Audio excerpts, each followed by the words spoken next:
Oi, gente. Eu sou Francisca Alves da Silva, mas podem me chamar de Dona Chica. Antes de contar minha história, já peço um favorzinho. Se gostarem do que vou dividir aqui, deixem um comentário, se inscrevam no canal e compartilhem com quem curte uma boa conversa. Hoje, aos 72 anos, carrego no rosto rugas que falam mais do que minha voz rouca consegue. Nasci em São Bento, Maranhão. Um lugar tão pequeno que nem aparece direito nos mapas, perdido entre o chão vermelho que gruda nos pés e um céu azul que parece engolir o horizonte. Minha infância foi na beira do rio, onde o sol queima a pele até ficar morena como café, e o vento traz o cheiro de mato molhado. Morávamos numa tapera de taipa, com paredes tortas que minha mãe reforçava com barro fresco toda vez que a chuva ameaçava derrubar. O telhado de palha rangia nas noites de ventania, e o chão batido ficava lisinho de tanto a gente molhar para assentar a poeira. Éramos 8 irmãos, 6 meninas e 2 meninos. Uma ninhada grande para uma casa tão pequena. Quem segurava tudo era minha mãe, Sebastiana. Uma mulher alta, magra, de mãos calejadas que pareciam feitas de couro, mas que eram gentis quando penteavam meu cabelo ou enxugavam uma lágrima teimosa. Meu pai? Esse é um vazio que carrego desde pequena. Eu tinha 5 anos quando ele disse que ia comprar fumo em Pinheiro, a cidade mais próxima, e nunca mais voltou. Falavam que arrumou outra família no Pará, mas nunca soubemos de verdade. Ele virou uma sombra na minha cabeça, um borrão de chapéu de palha e um assobio que não sei se lembro ou inventei. Minha mãe não chorava por ele. Lágrima não enche barriga de menino, dizia, arregaçando as mangas para trabalhar. E como trabalhava? Acordava antes do sol, com a lua ainda preguiçosa no céu, e só parava quando a noite engolia tudo. Lavava roupa para fora, vendia beiju na feira, fazia biscoito de goma para as casas ricas de São Bento. Tudo para botar arroz e feijão na nossa mesa. Não tínhamos muito, mas o pouco era rico de outro jeito. Boneca de loja eu nunca vi, mas minha mãe fazia umas de sabugo de milho, com carinhas desenhadas a carvão e vestidinhos de retalhos coloridos que ela trazia do trabalho. Eu passava horas brincando com elas, inventando histórias. A Maria Flor era a mais bonita. A Joana teimosa vivia brigando. Sapato novo também não tinha, mas o pé descalço era rei. Corria livre pelo mato, sentia a terra quente no verão e o barro frio nas manhãs de garoa. Nadávamos no rio até a pele enrugar, brincávamos de pique-esconde, e nas noites de lua cheia, a gente se juntava no terreiro para ouvir as histórias da avó da vizinha, cheias de assombração e bicho que falava. Era uma vida pobre, mas feliz, de um jeito que só quem já viveu assim entende. Minha mãe era nossa fortaleza. Nunca a vi dobrar, nem quando a fome apertava ou o dinheiro não dava pro remédio. Ela me ensinou a ser forte, a levantar mesmo quando o mundo pesa nas costas. Mas também me avisou com aqueles olhos sábios dela uma coisa que eu só fui entender muito depois. Chica, minha filha, o amor pode ser uma prisão pior que aquela feita de ferro e concreto. Na época eu ria, achando que era só cuidado de mãe. Mal sabia que aquelas palavras iam ecoar na minha vida inteira. Falar da minha infância na beira do rio me traz um calor no peito que nem o tempo conseguiu esfriar. Lembro do cheiro de mato molhado depois da chuva, do gosto da goiaba verde com sal que a gente roubava do quintal do vizinho. Tinha dias que a fome apertava tanto que a barriga doía, mas minha mãe sempre dava um jeito. Uma vez ela trocou um pote de barro por um pedaço de carne seca, que rendeu uma semana de caldo grosso. A gente comia devagar, mastigando bem, para durar mais. Na nossa casa, o tempo passava diferente. Não tinha relógio. A gente media as horas pelo sol e pelas tarefas. De manhãzinha, o galo cantava e todo mundo já estava de pé. Minhas irmãs mais velhas iam buscar água no riacho, carregando latas na cabeça com uma destreza que eu tentava imitar, mas sempre acabava com água derramada pela metade do caminho. Meus irmãos iam com os meninos da vizinhança tentar pegar um peixe ou procurar frutas no mato. Eu ficava ajudando minha mãe a varrer o terreiro, alimentar as galinhas magras que ciscavam ao redor da casa, ou preparar o café ralo que a gente tomava com farinha. A escola era um luxo que nem sempre a gente podia ter. Quando dava, eu ia caminhando quase 1 hora até o grupo escolar. Um prédio simples de 2 salas onde a professora Dulce ensinava todo mundo junto, do ABC até as contas mais difíceis. Eu adorava os livros, mesmo que fossem poucos e velhos. Aprender a ler foi como ganhar uma chave para outro mundo. À noite, com a luz fraca do lampião, eu soletrava palavras para minha mãe e meus irmãos menores, orgulhosa de ver que as letras tinham sentido. "Tu vai longe, Chica", dizia minha mãe, com um brilho diferente no olhar. As festas na comunidade eram nossos momentos de alegria pura. São João era a melhor de todas. O terreiro da igreja enfeitado com bandeirinhas coloridas, a fogueira alta crepitando, o cheiro de milho assado e bolo de puba se espalhando no ar. Todo mundo se arrumava como podia. Lembro de um vestido que minha mãe fez para mim com um saco de açúcar velho, mas bordado na barra com linha vermelha. Me senti a moça mais bonita da festa, rodando na dança com minhas primas, enquanto o sanfoneiro tocava um forró animado que fazia até os velhos baterem o pé. Era nesses momentos que a gente esquecia da vida dura e só deixava a alegria entrar. Mas nem tudo eram flores. O tempo das chuvas fortes trazia medo. Nossa casa de taipa tremia com a ventania e a água entrava pelas frestas, formando poças no chão de terra. Numa dessas noites, acordei com minha mãe nos chamando, assustada. O rio tinha transbordado e a água já estava chegando perto da nossa porta. Saímos às pressas, levando só a roupa do corpo e uma trouxa com o pouco que deu para salvar. Ficamos na casa de uma tia, amontoados com outras famílias que também perderam suas casas. Foram semanas difíceis, mas quando a água baixou, lá estava minha mãe, arregaçando as mangas para reconstruir o que perdemos. "A vida é assim, Chica", ela me disse enquanto socava o barro para fazer novas paredes. "Derruba a gente, mas a gente levanta e começa de novo." Vou contar como conheci José dos Santos, o Zeca, o homem que virou meu mundo de cabeça para baixo. Eu tinha 23 anos e minha vida era lavar roupa no rio, ir para a missa e sonhar com um teto firme e uma família minha. Tudo mudou numa noite de São João. A praça da igreja estava enfeitada com bandeirinhas coloridas, tremulando no vento morno. Uma fogueira crepitando no centro, cuspindo faíscas pro céu estrelado. Tinha barraquinha de milho assado, canjica, pamonha e a sanfona enchendo o ar com um som que fazia os pés coçarem. Eu tava com minhas irmãs, comendo bolo de milho e rindo de alguma bobagem, quando senti um olhar atravessar a multidão e parar em mim. Levantei os olhos e lá estava ele, Zeca, alto, moreno, com um sorriso que mostrava todos os dentes brancos contra a pele queimada de sol. Usava um chapéu de couro e botas gastas. Tinha acabado de chegar em São Bento para trabalhar como vaqueiro na fazenda do Coronel Mendonça. Ele veio na minha direção, sem vergonha nenhuma, com um passo firme que parecia dizer que o mundo era dele. "Dança comigo, moça?" perguntou, a voz grave como trovão baixo. Minhas pernas tremiam tanto que achei que ia cair ali mesmo. Nunca tinha dançado com homem nenhum, mas aceitei, mais por não saber dizer não do que por coragem.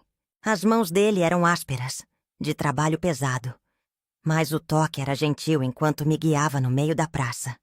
Rodávamos ao som do forró, a poeira do chão subindo como fumaça fina. "Você é a moça mais bonita dessa festa", sussurrou no meu ouvido, o bafo quente fazendo cócegas no meu pescoço. Acreditei, claro. Quem não acreditaria com um homem daqueles falando tão doce? Depois daquela noite, Zeca virou minha sombra.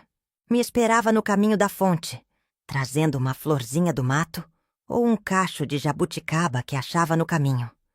Falava da vida dele no Piauí, dos rios largos, dos cavalos selvagens que domava desde menino. Dizia que queria um pedaço de terra, uma boiada pequena, uma família para chamar de sua. Quero uma mulher de fibra ao meu lado, Chiquinha, falava, me olhando fundo com os olhos que me deixavam sem ar. Eu me derretia, imaginando uma vida inteira com ele. Minha mãe, Sebastiana, desconfiava. Esse forasteiro tem olho grande, menina. Cuidado com o homem que fala bonito demais, disse ela uma vez, franzindo o senho. Mas eu tava cega, surda para qualquer aviso. Em 3 meses, ele pediu minha mão. Em 6, casamos. Foi simples na igrejinha de São Bento, com o padre rezando uma missa rápida e umas flores que minhas irmãs colheram no mato pro altar. Depois, teve bolo de fubá e sanfona no quintal da casa da minha mãe. Zeca não tinha família por perto. Disse que era órfão criado por uma tia que já morreu. Só trouxe um violão velho e um monte de promessas que, na hora, valiam mais que ouro para mim. Zeca me conquistou com seu jeito decidido, sempre contando histórias de outras terras, de aventuras que viveu. Ele falava tanto e tão bem que me fazia imaginar um mundo além de São Bento, além do rio e da vida simples que eu conhecia. Vou te dar uma vida boa, Chiquinha. Prometia, enquanto tocava umas modas no violão velho, a voz grave embalando meus sonhos. Naquele tempo, eu achava que conhecia ele, mas agora vejo que conhecia apenas o que ele me deixava ver. Uma versão moldada para me impressionar, para me ganhar. Nosso namoro foi rápido e intenso, um redemoinho que me tirou do chão. Ele não tinha paciência para esperar. Dizia que a vida era curta demais para fazer as coisas devagar. Quando a gente sabe o que quer, pra que enrolar? Falava me puxando pela cintura. E eu, boba, achava aquela pressa uma prova de amor, quando na verdade era só o jeito dele. Apressado para pegar o que queria, sem se importar muito com o depois. O dia do nosso casamento foi simples, mas cheio de esperança. Lembro do vestido branco que minha irmã mais velha costurou, usando um lençol bom que minha mãe guardava numa caixa. Não era luxuoso, mas para mim era o vestido mais bonito do mundo. Coloquei uma flor de laranjeira no cabelo, que uma vizinha trouxe do quintal dela. No altar, tremendo de nervoso e felicidade, eu olhava para Zeca como se ele fosse um príncipe dos contos que a professora lia na escola. O padre falou sobre construir uma vida juntos, sobre respeito e amor. Palavras que eu guardei no coração como quem guarda um tesouro. A festa depois foi no terreiro da casa da minha mãe, com comida que os vizinhos ajudaram a preparar. Galinha caipira com pirão, feijão verde, arroz e um bolo que Dona Josefa, parteira da cidade, fez de presente. Zeca bebeu um pouco demais da cachaça que os amigos trouxeram. Mas naquele dia até isso me pareceu normal. Era festa, né, afinal. Dançamos até tarde, e eu me sentia a mulher mais feliz do mundo. Minha mãe, no canto, observava tudo com aqueles olhos sérios dela. Hoje sei que ela já via o que eu não conseguia enxergar.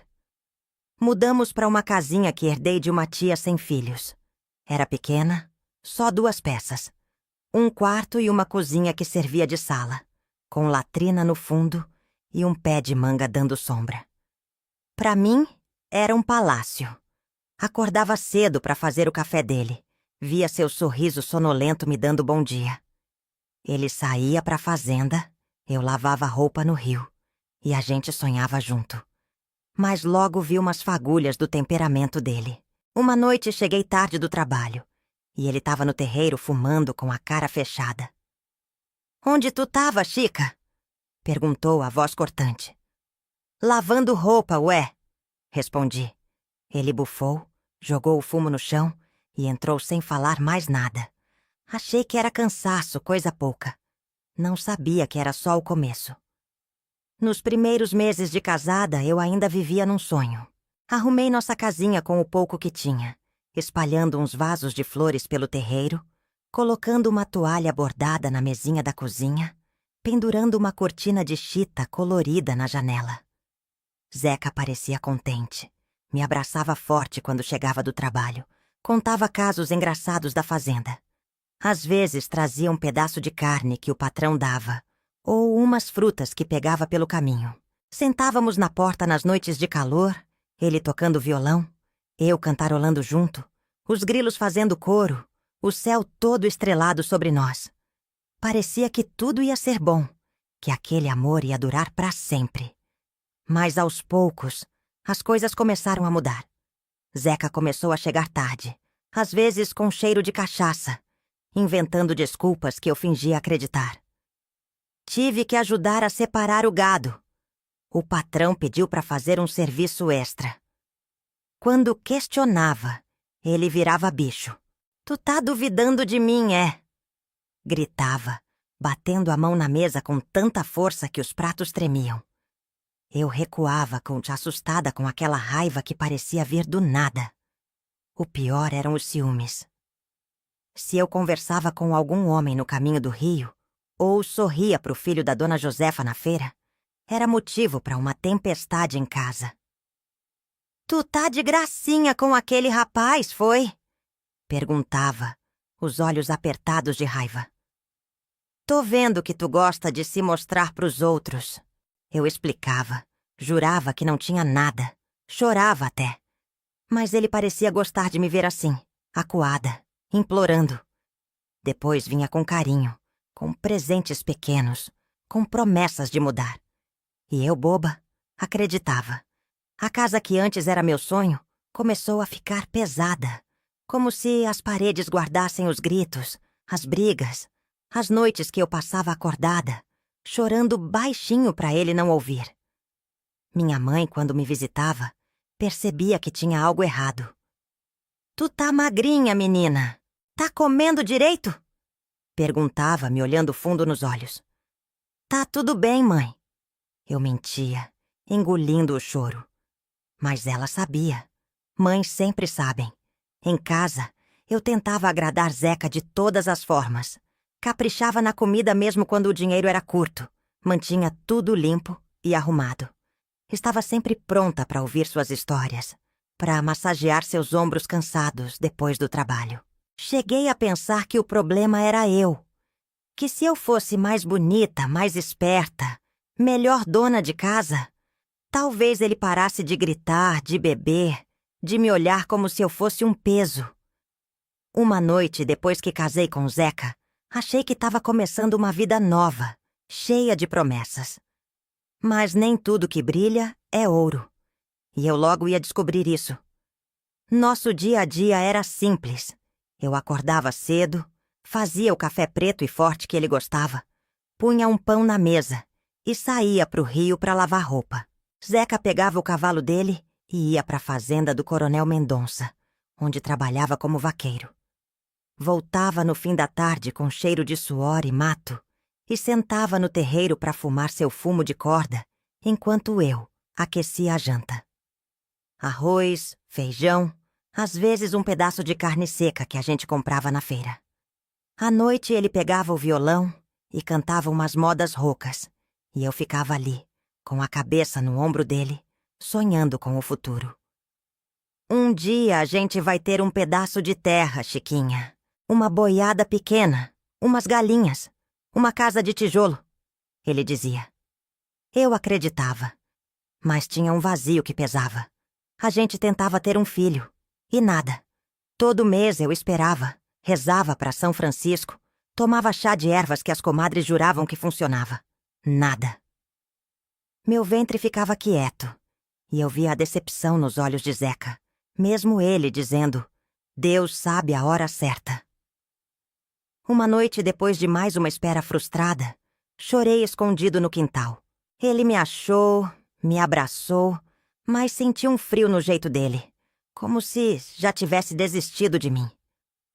A gente vai melhorar de vida, Chica. Filho vem com o tempo, prometeu. Quis acreditar, mas o coração apertava. Zeca começou a mudar. Passava mais tempo fora. Dizia que estava ajudando uns amigos na fazenda. Gente boa, Chica, vão me dar uma mão para subir na vida. Falava, com um sorriso torto. Eu via ele chegando com uns tipos que eu não conhecia. Homens de olhar duro, chapéu puxado na testa, falando baixo no terreiro. Uma vez ouvi um deles dizer, tem um serviço grande vindo aí. Perguntei pra Zeca o que era, e ele riu. Negócio de homem, mulher não entende. Desconfiei, mas calei. A mudança em Zeca não foi só no comportamento. Até o jeito de olhar pra mim mudou. No início, seus olhos brilhavam quando me via. Eu sentia que ele me admirava, que me achava bonita, especial. Com o tempo, esse brilho foi sumindo. Ele me olhava como quem olha para um móvel da casa. Algo que está ali, que serve a um propósito, mas que não desperta mais nenhuma emoção especial. Quando eu me arrumava, colocando o único vestido bonito que tinha, ele mal notava. Pra que tanta produção? Perguntava, desconfiado, nunca imaginando que era só pra ele, pra tentar reacender aquela chama. Nossas conversas, que antes duravam a noite toda, com ele contando histórias e eu ouvindo fascinada, viraram monossílabos. Tá com fome? Tô. Comida tá boa? Tá.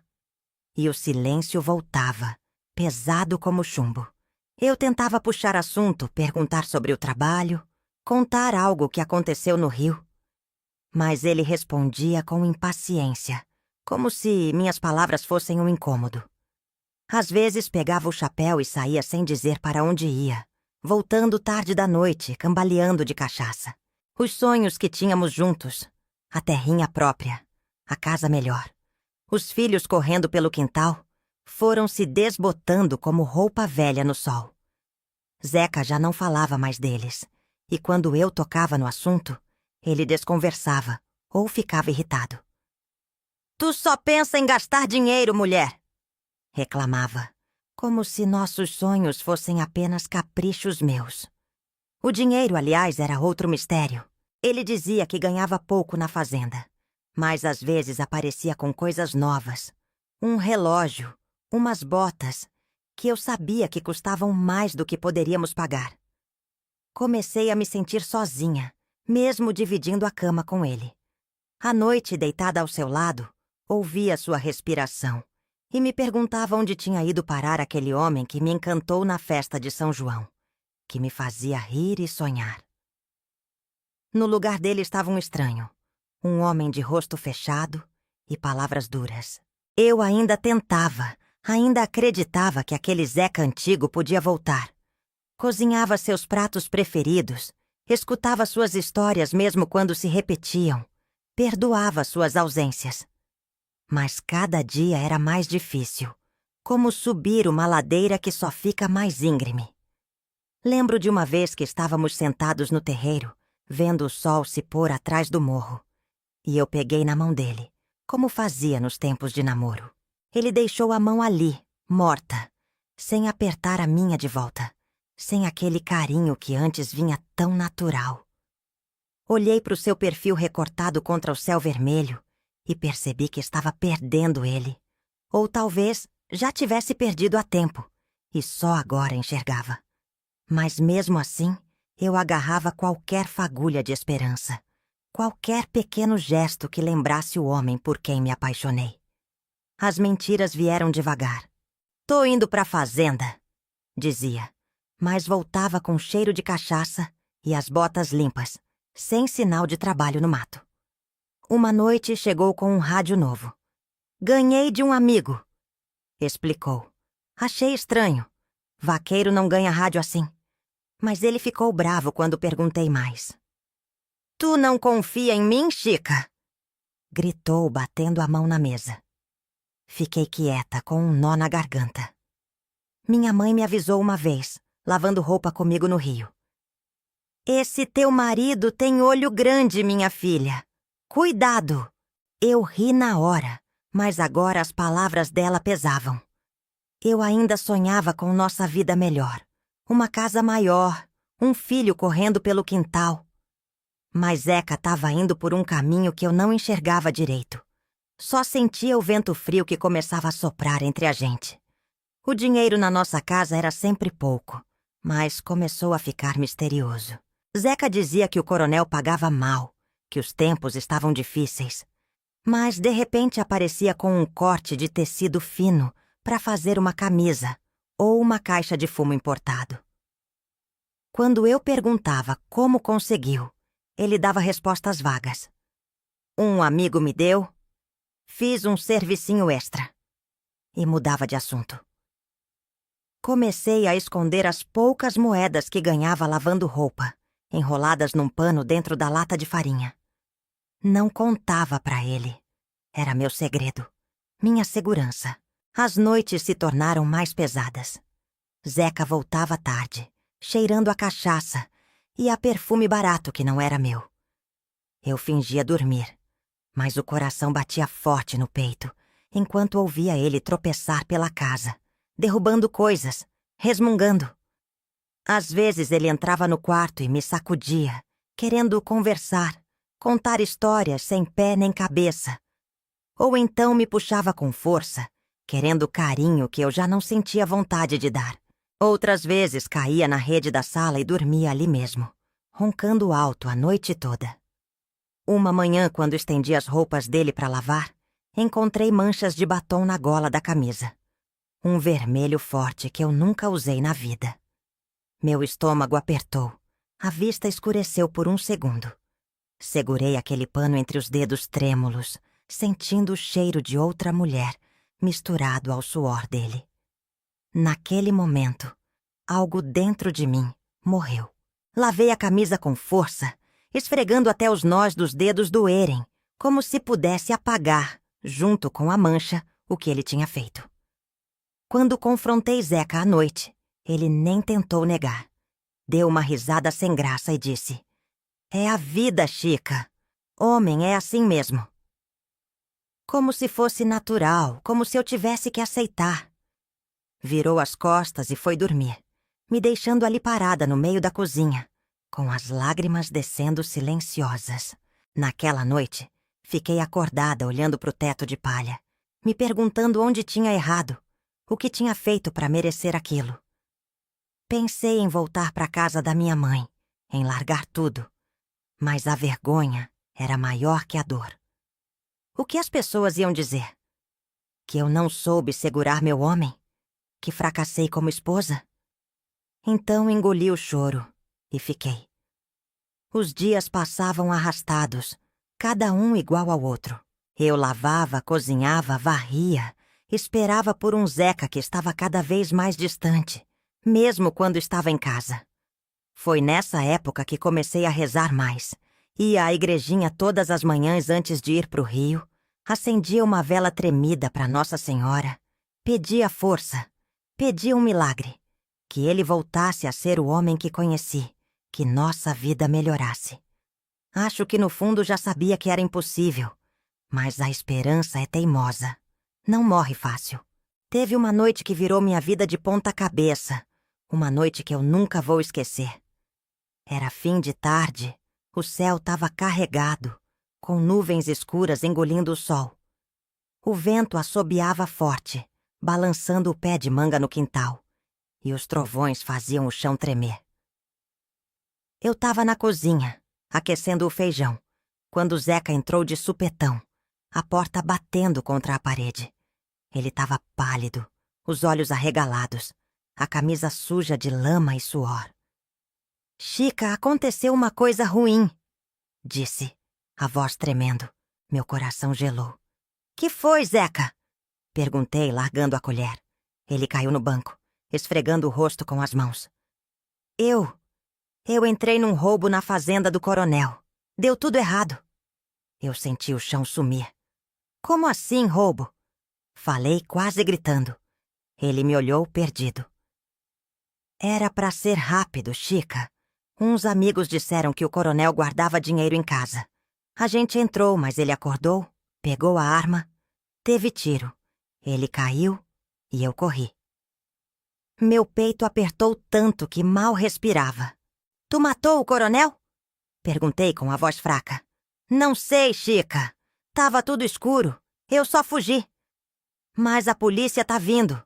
Eles sabem que eu tava lá. Antes que eu pudesse dizer mais, ouvi o barulho de cavalos e vozes grossas do lado de fora. José dos Santos, abre essa porta! Gritou alguém.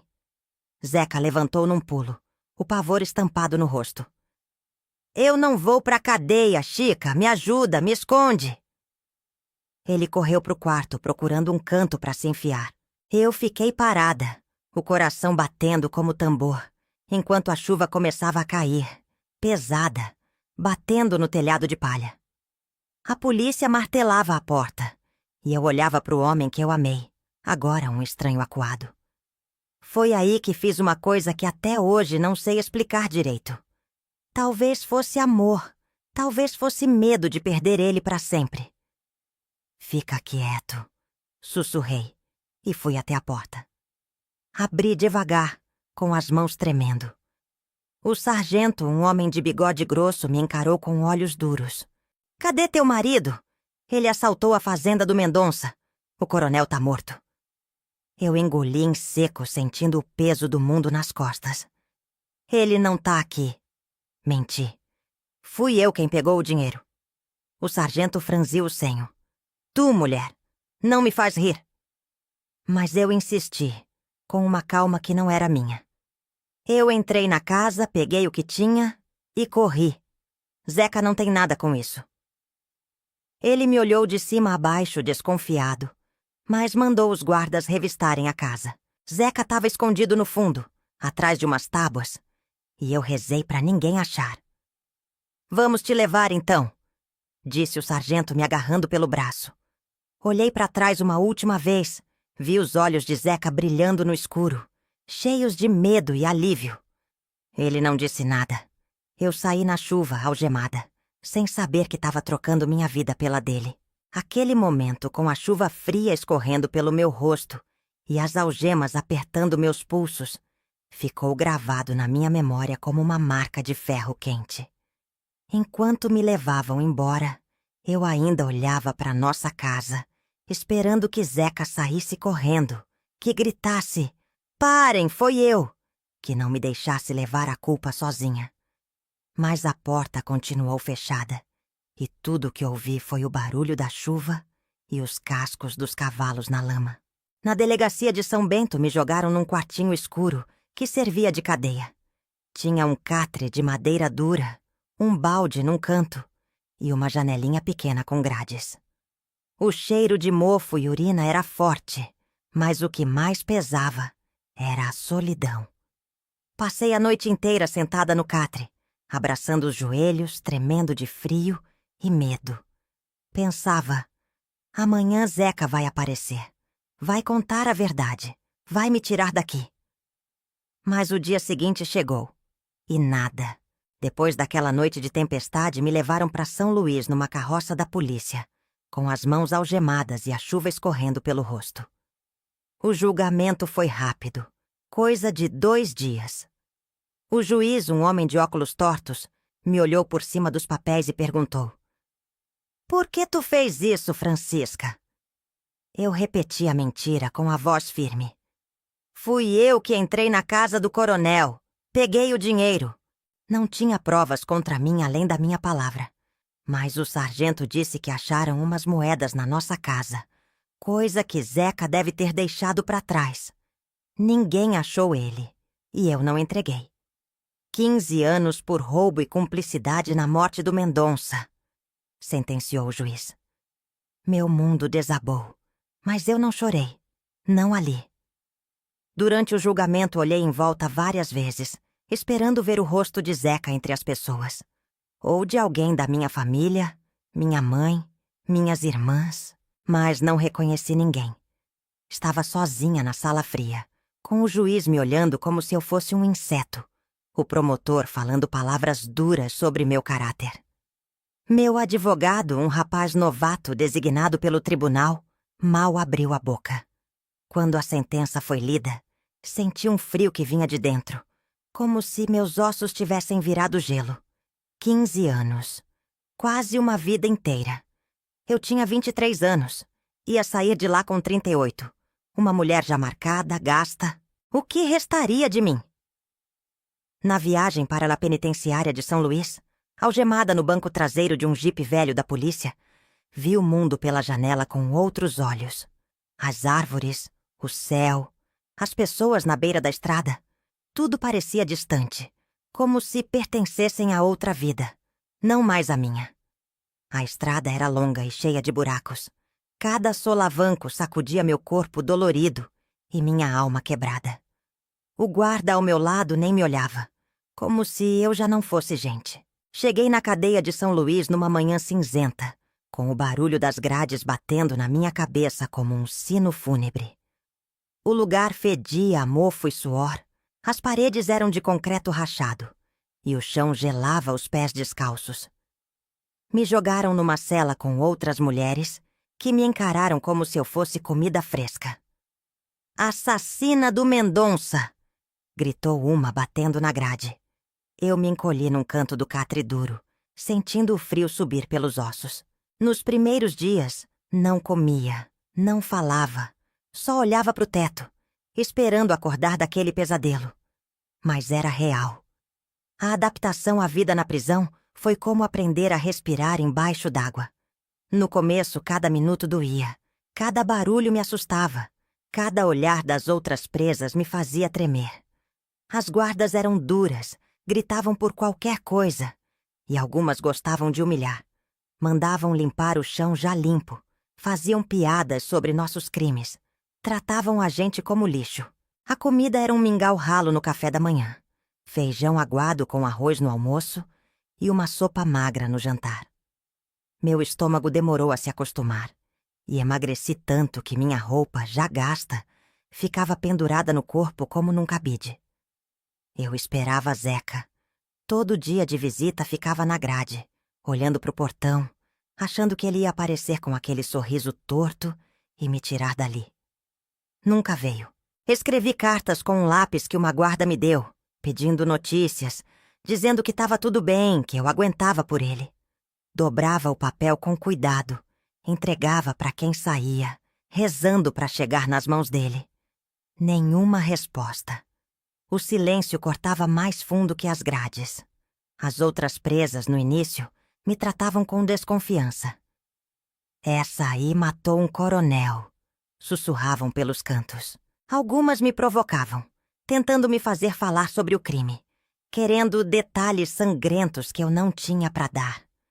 Me chamavam de "a queridinha do bandido", rindo quando eu defendia Zeca, dizendo que ele ia aparecer. Com o tempo, o deboche virou pena. "Coitada, ainda acredita no homem", diziam, balançando a cabeça.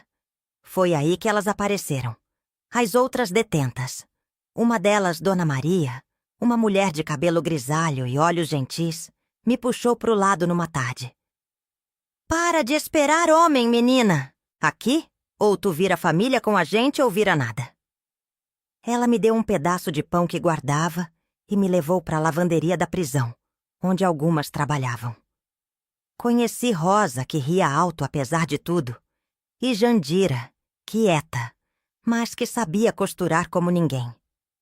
Elas me ensinaram a sobreviver, trocar sabão por silêncio, guardar comida para não roubarem, ficar de olho nas guardas. Viraram minha família, um pedaço de calor naquele lugar frio. Com elas comecei a levantar a cabeça, mesmo com o coração partido por Zeca. Dona Maria tinha uma história parecida com a minha.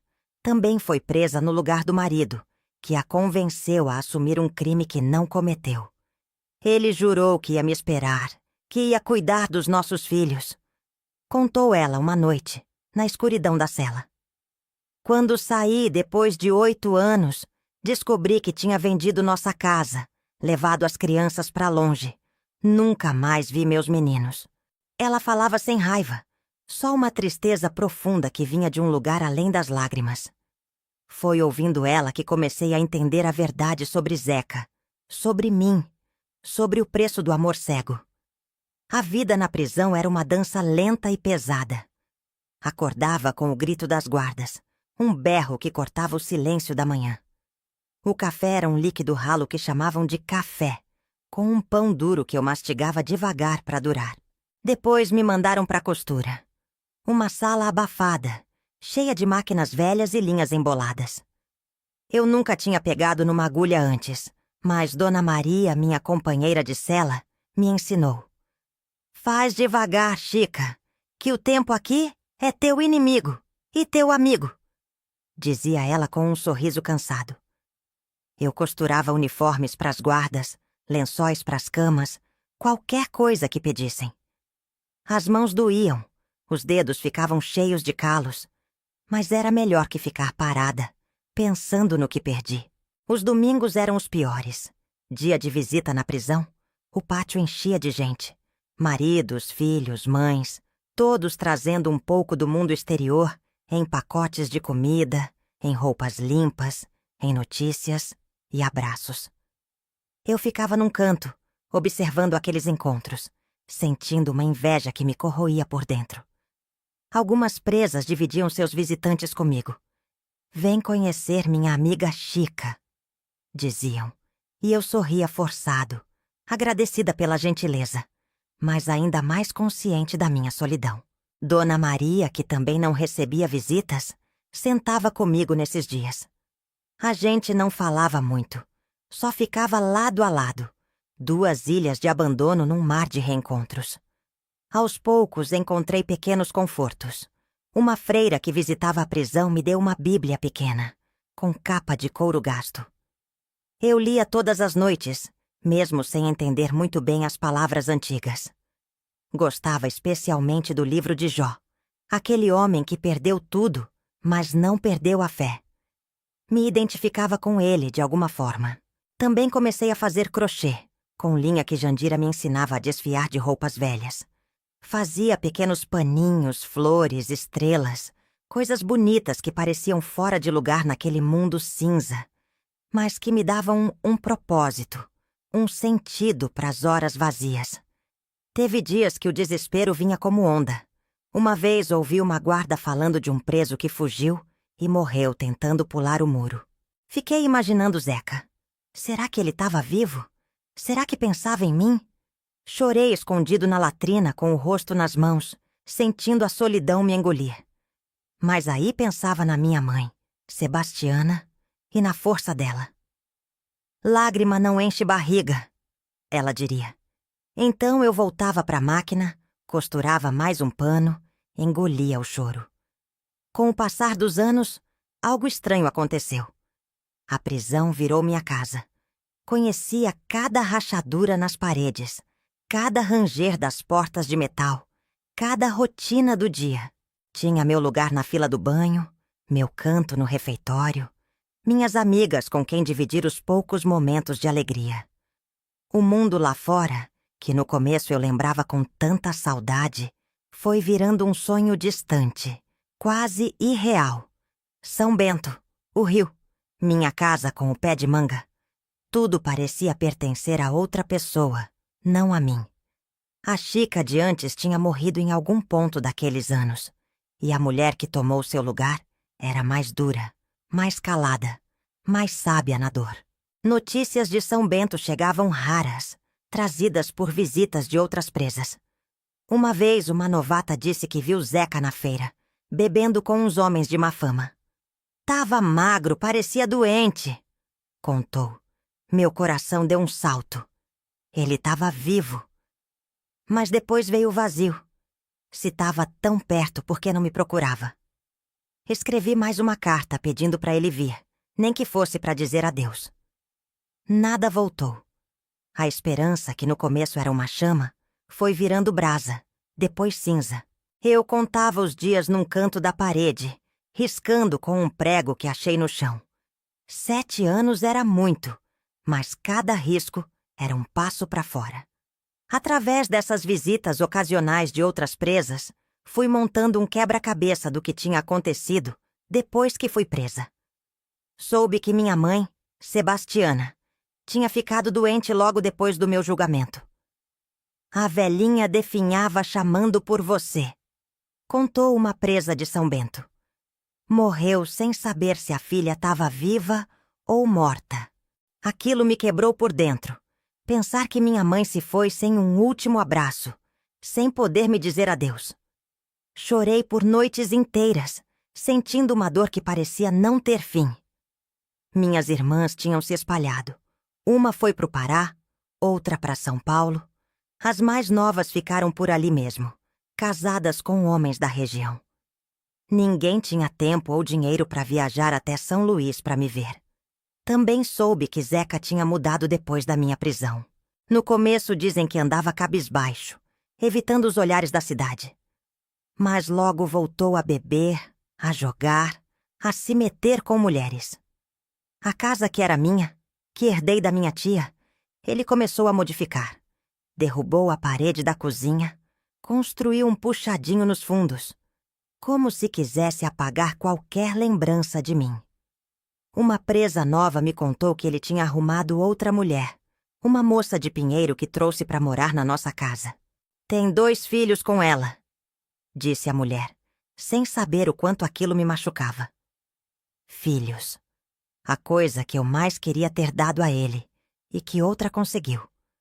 Aos poucos, sem perceber, fui deixando de pensar em Zeca como meu marido, e passei a vê-lo como era de verdade. Um homem fraco que me abandonou quando precisei dele. O amor que foi tão forte que me fez ir para a cadeia no lugar dele foi se transformando em algo diferente. Não era ódio, era um vazio, como uma ferida que sarou, mas deixou uma cicatriz insensível. Dona Maria percebeu a mudança. Teus olhos tão diferentes, comentou um dia. Não tão mais esperando nada. Ela tinha razão. Eu tinha parado de esperar. Sonhava com a liberdade toda noite. Via o rio de São Bento, a água fresca nos pés, o vento no cabelo. Via Zeca me esperando na porta da cadeia, com aquele sorriso que me ganhou na festa de São João. Acordava com o barulho das grades, o sonho desmanchando como fumaça. Ele vai vir, eu dizia para mim mesma no começo. Depois, parei de dizer. Dona Maria me olhava, quieta, e punha a mão no meu ombro. A gente é tua família agora, Chica, falava. E era verdade. Ela, Rosa, Jandira, elas me seguravam quando eu queria cair. Os anos passaram assim, um atrás do outro, lentos como boi no pasto. Eu contava o tempo que faltava. 5 anos, 4, 3. A costura ficou mais fácil, o desespero menos afiado. Mas o silêncio de Zeca era uma faca que não parava de cortar. 7 anos atrás das grades passaram como um rio lento, cheio de pedras. Costurei uniformes até os dedos virarem calos. Risquei os dias numa parede úmida, sonhando com o cheiro do mato e o barulho do rio de São Bento. Quando uma guarda gritou meu nome numa manhã quente, quase não acreditei. Francisca Alves, teu tempo acabou. Pega tuas coisas, disse ela com a voz seca. Meu coração bateu forte, mas as mãos tremiam enquanto juntava o pouco que tinha. Um vestido puído, um terço que Dona Maria me deu e uns poucos reais que guardei do trabalho na costura. Vesti a roupa, amarrei o cabelo grisalho e fui pro portão. Pensei que ia ver alguém me esperando. Zeca, talvez, com aquele sorriso torto, ou uma das minhas irmãs, quem sabe. Mas quando as grades abriram, só vi o sol queimando o chão vazio. Ninguém. Nem um rosto conhecido. Nem uma voz para me chamar. O vento quente bateu no rosto. E eu senti um nó na garganta. 7 anos esperando, e era só eu ali, com uma sacola na mão e o coração pesado. Uma guarda até riu. Vá embora logo, mulher, antes que te botem de volta. Engoli o choro e saí. A liberdade que eu sonhei por tanto tempo chegou de um jeito que não esperava. Me vi sozinha na calçada em frente à prisão, sem saber para onde ir, o que fazer. São Luís era uma cidade grande, cheia de carros, barulho, gente estranha passando apressada. Me senti pequena, assustada, como um passarinho que ficou tanto tempo na gaiola que esqueceu como voar. Os sons eram altos demais, as cores vivas demais depois de anos vendo só o